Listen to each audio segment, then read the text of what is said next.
Okay, good afternoon. I'm Madrasto, running for Vice-President for EServices. First, I'm going to discuss my platform into three parts. That's image, training, and member ownership. Let's first start with image. My image for MISA is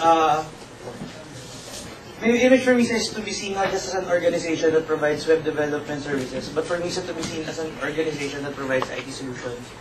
Because it has been said that MISA is usually web dev lang, na pan-static site. So I want to change that. Na we also provide IT solutions.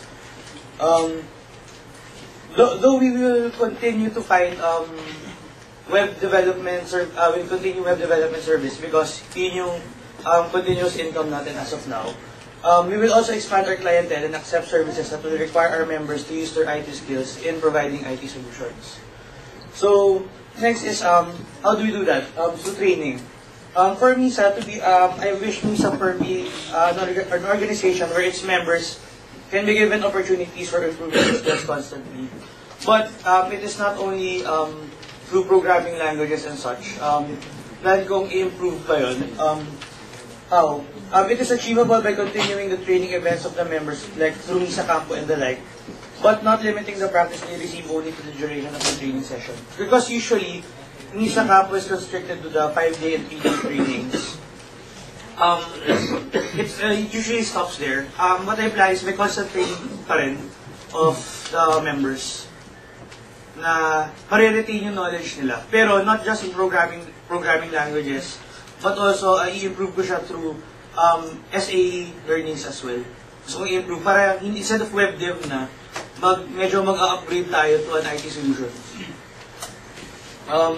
Even after the trainings, we should provide avenues for hands-on practices for the newly trained members in order for their knowledge they acquired to be retained. Yun nga. Mas maganda na continuous yung pagturo natin do sa members kasi nakakalimutan nila after ng training na. So, instead of involving the newly trained members in the projects that needs an interaction with people outside the organization, I propose na we start putting the newly trained members within the organization, not with the other organizations ng school, but in MISA mismo muna. Why? Because through this, even if the possibility of a mistake, newly trained members are shown their mistakes and given opportunities for improvement by their peers in the organization. Because usually, when you're dealing with outside clients and other organizations, medyo pag sumablay ka, you get scolded or reprimanded. Here, we will just provide rooms for improvement. So, possibly enforcement na, you could make this better by ganyan. Okay, and on an instance of a job well done, they are acknowledged for their good work, not just within the cluster, but throughout the whole organization. This is also connected to my next, member ownership. So for the members of the organization to feel a sense of ownership to the project's activities and or events that they are doing, instead of the idea that it's just another additional requirement. So feeling nila, yung ginagawa nila, hindi lang siya dagdag hassle, but actually, ito, may benefit to para sa akin, whether short term or long term. May purpose to. So yung acknowledging the works of the members, not just in the cluster but throughout the organization, which is accomplished by announcing through the various mediums of communication of the organization. For example, MISA websites, MISA Man, Yahoo groups, and the like. It's a long-term benefit kasi naisip ko, this can be improved further by recording mga current projects, activities, or events man na ginawa nila.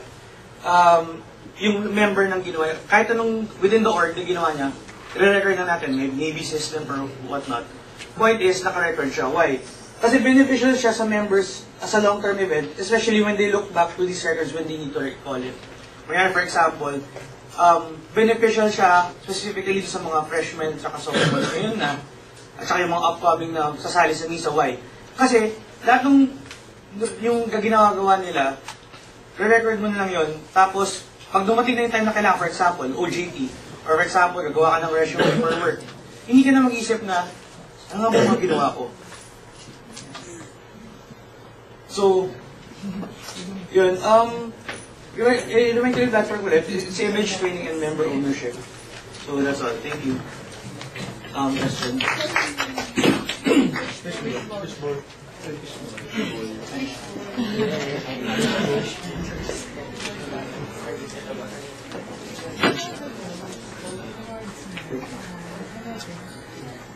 Nine ba to? Six. Define excellence, and based on that definition, do you consider your performance in MISA to be excellent? First definition ko ng excellence, which is doing the best you can to the utmost efficiency and effectivity.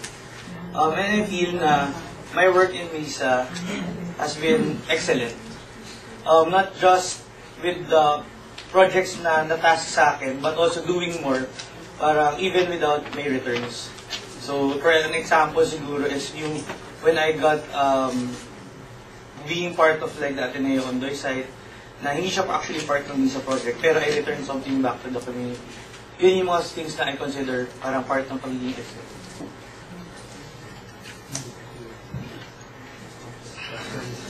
Yes. Kasi yung image sa'yo is you're more like a solo flight developer. So, ngayon, you're running for a position, a vice-president position in EServices. Paano mo i-adapt yung role mo ngayon or i-upgrade mo yung role mo ngayon to a more team-based, a vice-president for EServices na mag-handle at mag-manage yung mga people under you, so may mga administration matters? Well, during yung pagbalik ko sa Ateneo, itong year na nagsaserve ako, natuto na akong mag-serve na within a team pero hindi magsa-solo flight. Also, nakatulong din yung SA group ko na magta-delegate talaga ng task kasi na-realize ko na hindi, kahit though marunong ka or alam ka talaga, hindi lahat kaya mong gawin. So, paano ko madadelegate yun? Yun yan, na-experience ko na mag-delegate ng tasks. Na-experience ko na etong thing na to, though kaya ko, may mas kaya ka pa na ka-group ko, so bibigay ko sa kanya, para mas makapag-concentrate ako on the things na mas kaya pa namang gawin. And also to the other members. You were talking about services. You were talking about IT solutions that EServices will be providing. Can you cite examples of future services that MISA will be providing to other organizations or whatever?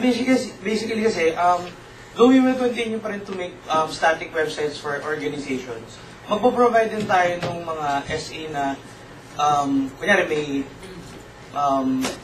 yung kahit member database man lang or ano, kasi we only do it for ourselves. Hindi natin ginagawa siya for other organizations. We don't provide it. Yun yung mga one of the start na SA. Pero mas maganda rin, more of magiging close tayo actually with our client na we do interviews na parang kung paano umaandar yung org nila. So mas madedesign mo ng mabuti yung system na kailangan actually nila rather than yung hinihingi lang nila. Kasi usually, minsan, when they think, lalo na pag hindi sila ma-IT background, parang gusto nila, gusto yung ganito. Pero actually, hindi siya ganun ka-beneficial to them. May mas value pang kailangan. So yun yung mga skills and training na gusto ko i-share at ituro sa mga members natin. Follow-up ko lang din sa ni Louie kanina about being solo flight and all. Can you cite instances where you have proven your people management skills? And second question, sabi ng finance nung first GA, walang kwenta yung MISA kung walang pera. And EServices is in a position to generate much needed funds for the org. But we're also not an student org. And we have a duty to bring something relevant to the community. So, paano mo mababalance yung need na yun to generate money and yung social responsibility natin?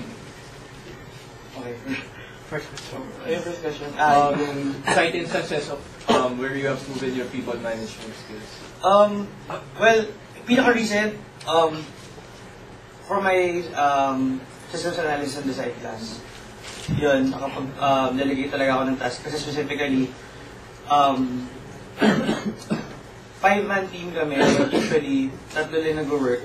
Pero I still give time na parang, dahil kahit sa mga hindi nawawala, nagde-delegate pa rin ako ng task kasi feeling ko kaya talaga nila. Another instance is, yung, hindi na siya part ng MISA project, pero kasi usually, nag-get-train ako ng mga freshmen on my spare time ng kung paano mag-programming. So I make them do projects, kahit case projects lang. So nagde-delegate pa rin ako ng task kung sinong best suited for this. So yun yung mga samples. So yung second question. Yung second, How do you maintain a balance